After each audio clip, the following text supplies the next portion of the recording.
जैसे बांदी को बुलाया, अरे बांदी, हरिदासी, जल्दी से आओ, द्वार पर कोई महात्मा जी आए हैं, भिक्षा मांग रहे हैं। एक परात में अन्न धन वस्त्र कंबल जो भी तेरे हाथ में आता है, खुले हाथों से जाओ, महात्मा जी को जा करके दान करो, खुले हाथों से दान करो, इसी का नाम दान है जी। सज्जनों, जैसी बांदी, जैसी नौकरानी दासी परात लेकर के, भिक्षा का पात्र लेकर के बाहर निकली, भोले बाबा की तरफ देखा, दर्शन हुआ, और सांप इतनी लंबी गर्दन आगे को करे, सांप इतनी लंबी गर्दन आगे को करे, ये अपने फूटा उंगली ने नहीं फोड़ा है, इतनी लंबी गर्दन सांप ने आगे की। देखने लगा भिक्षा के पात्र में क्या है, कहीं लल्ला तो नहीं है, भिक्षा परात में आई है। गर्दन पीछे कर ली।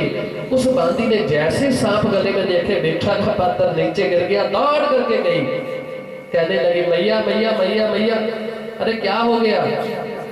कहने लगी माते, जिस दिन से हमारे घर में लल्ला हुआ है, भिक्षा मांगने वालों का तांता लगा हुआ है, पर ऐसा बाबा मैंने पहली बार देखा है जिसके गले में जीते जागते सांप डाले हुए हैं। मरा हुआ डालने कोई बात नहीं, इसने तो जीते डाले हुए हैं, अगर कहीं किसी को टच कर गया तो राम नाम सत हो जाएगा है? और भिक्षा लेने से बाबा मना कर रहे हैं, और ऐसा बोल रहा है, मैया दर्श करा दे नंदलाल दा, जोगी आया दूरों चल के, मैया दूर से चल करके आया हूँ, पैदल आया हूँ, आपका दर्शन करने आया हूँ, आपके लल्ला का, मुझे भिक्षा नहीं चाहिए, सब कुछ बहुत है मेरे पास, नहीं कोई बात नहीं, बहुत है सब कुछ मेरे पास, मुझे कोई आपत्ति नहीं है, किसी चीज की कोई जरूरत नहीं है। जब ऐसा कहा, माता यशोदा ने झरोखे में से देखा, कहने लगी बाबा ये मेरा लल्ला नहीं है, ये सारे गोकुल वासियों का लल्ला है, आज इसके बाबा भी घर में नहीं है, वार्षिक टैक्स देने के लिए राजा कंस के पास गए हैं, आप तो बाबा जी गले में जीते जागते सांप डाल के आए हैं, अगर कहीं मेरे लल्ला को कुछ हो गया, ये टच कर गया, मैं क्या मुंह दिखाऊंगी सारे ब्रजवासियों को? मुझे मेरा लल्ला बहुत प्यारा है। तब भोले बाबा को ध्यान आया, सजनों मैं तो जीते जागते सांप गले में डाल के आ गया, अब मुझे नहीं लगता दर्शन हो पाएंगे। माता यशोदा कहने लगी, मैं ना दर्श दिखावा अपने बालदा, कानों बैठा बूहा मल के, है? इस दरवाजे पे काहे को बैठा है? मैंने आपको दर्शन नहीं करवाने अपने लल्ला के, क्यों? क्योंकि आप तो जीते जागते सांप गले में डाल के आए हैं। भोले बाबा ने तुरंत सांपों को आदेश दिया, अरे उतरो। एकदम सांप गले से, जैसे किसी को बड़ा व्यक्ति छोटे बच्चे को हल्की सी चपेट लगा देता है, झाड़ देता है, वो मायूस होकर के बैठ जाता है। गले से सांप उतरे, बाजुओं से उतरे, बालों से उतरे, सारे के सारे सांप भोले बाबा के पांव के पास बैठ गए। कहाँ बैठ गए? पांव के पास बैठ गए।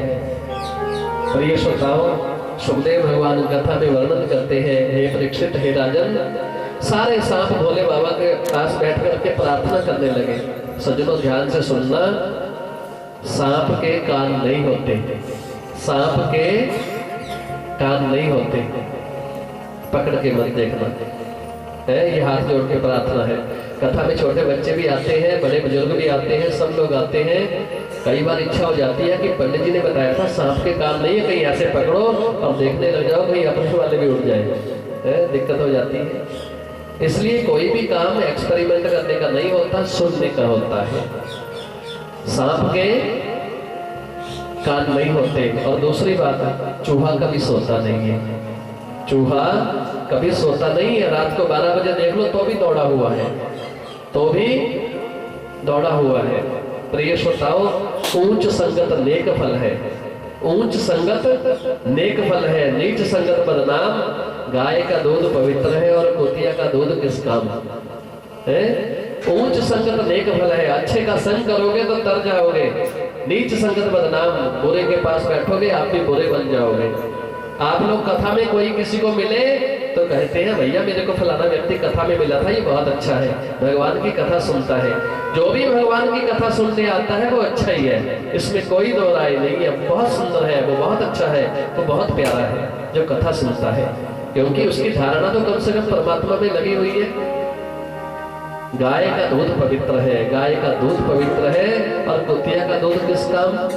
सज्जनों ध्यान से सुनना, प्रेम से बोलो।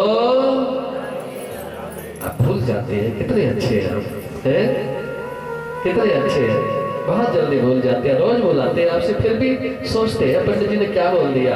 प्रेम से बोलो, जोर से बोलो। हाँ।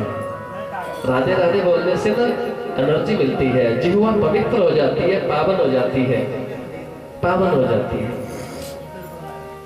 सोचते शरीर जाए, सोचते शरीर जाए, बुद्ध जाए भांग से, पुत्र कीता लाडला, नारी जाए कुसंग से, अकल हीनी राज जावे, योग जाए पखंड से। सोचते शरीर जाए, ज्यादा सोचते रहोगे शरीर पतला दुबला हो जाएगा, चला जाएगा। बुद्ध जाए भांग से, भांग पीने वाला एक ना एक दिन उसकी बुद्धि जरूर सठिया जाती है, उसकी बुद्धि काम नहीं करती। पुत्र कीता लाडला, जिनके घर में एक पुत्र हो उसको ज्यादा लाडला नहीं बनाना चाहिए। आजकल तो सबके एक एक ही है? पिछले बुजुर्ग बहुत अच्छे थे, बहुत समझदार थे। वो कहते थे जो जीव आता है, जो भगवान ने दिया है, जो जीव आता है उसको आने दो, अपना दाना पानी खाएगा। किसी के 10 बेटे, किसी के 12 बेटे, किसी के 17 बेटे, क्या कहना। उसके बाद धीरे धीरे लोग अकलमंद बनने लगे, फिर लोगों के 2-2 4-4 होने लगे, फिर उसके बाद 2 पे आ गए, हम 2 हमारे 2, फिर अब हम 2 हमारे 1। आने वाला टाइम ऐसा आ जाएगा हम 2 हमारे 1 भी नहीं है। अरे कम से कम 2-4 बच्चे तो होने चाहिए, 4-5 है, कम से कम 4-5 होने चाहिए। क्यों? हम भी तो अपने माता पिता के 8 थे, 8 थे क्या 8 है? 4 बेटे 4 बेटियां, 1-2 गड़बड़ भी हो गया होगा कहीं, है 10-12 से कम वाले हैं। वो जानते थे, काठगढ़ से थे वो, जो दिल्ली रहते थे। 1 महीना मैंने हार बनाने को लगाया, ये सारी की सारी एक छोटी इलायची को मैंने पिरोया अच्छी तरह से। आपने 2 मिनट भी गले में नहीं रखा। मैं इसलिए रोई, मेरी मेहनत पे पानी फिर गया। मैंने कहा नहीं मेरी बहना, तेरी मेहनत पे कोई पानी नहीं फिरा। अब भगवान के पास किसी ने कुछ चढ़ा दिया तो जब तक भगवान हाथ से ना उठाए के खड़े रहे वही है। मैंने कहा आपने गले में पहनाया, मैंने स्वीकार कर लिया, और भागवत जी को भगवान को मैंने पहना दिया। इससे ज्यादा क्या सौभाग्य हो सकता है।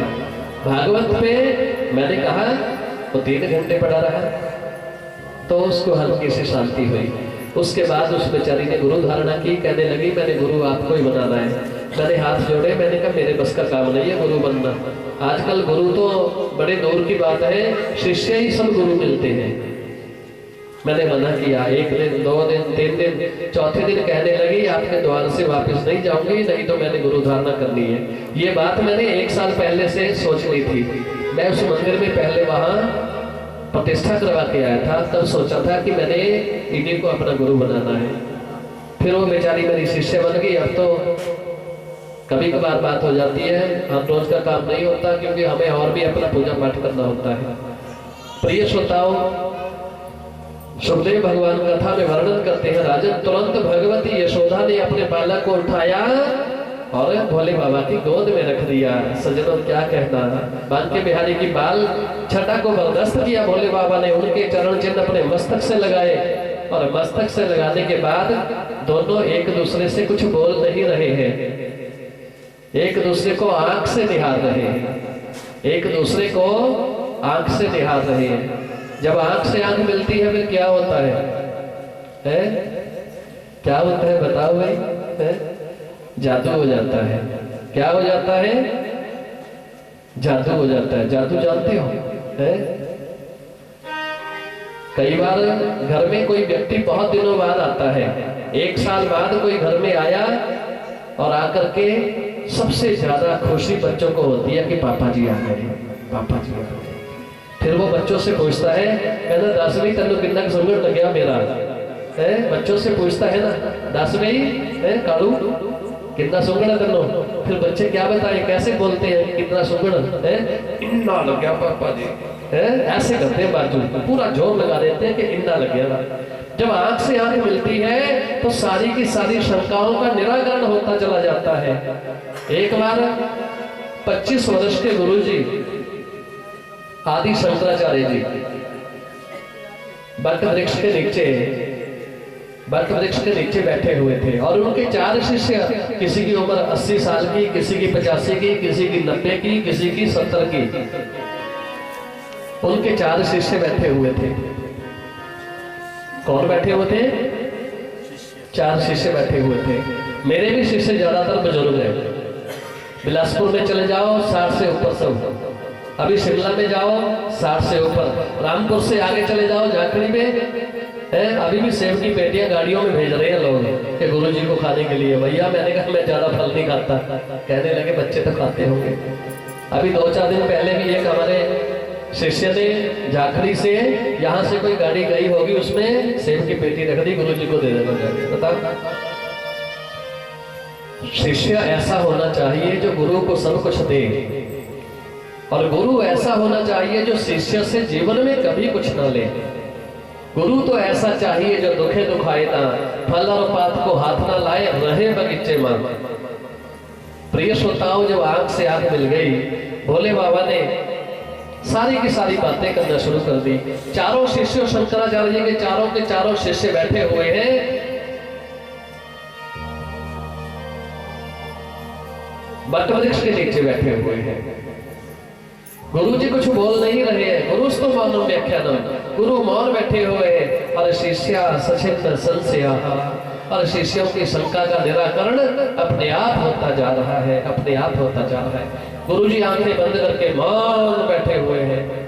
शिष्य जो भी मन में शंका होती है वो मौन बैठे हुए हैं गुरु जी, और उनके मन में अपने आप जवाब मिल जाता है। इस शंका का ये निराकरण हो गया, इस शंका का ये निराकरण हो गया। गुरु ऐसा होना चाहिए। एक बार क्या हुआ,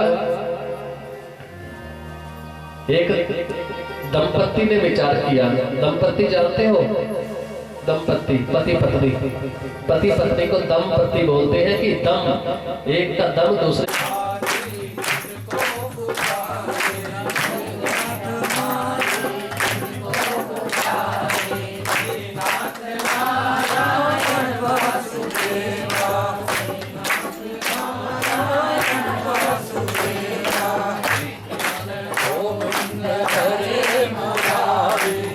नाथ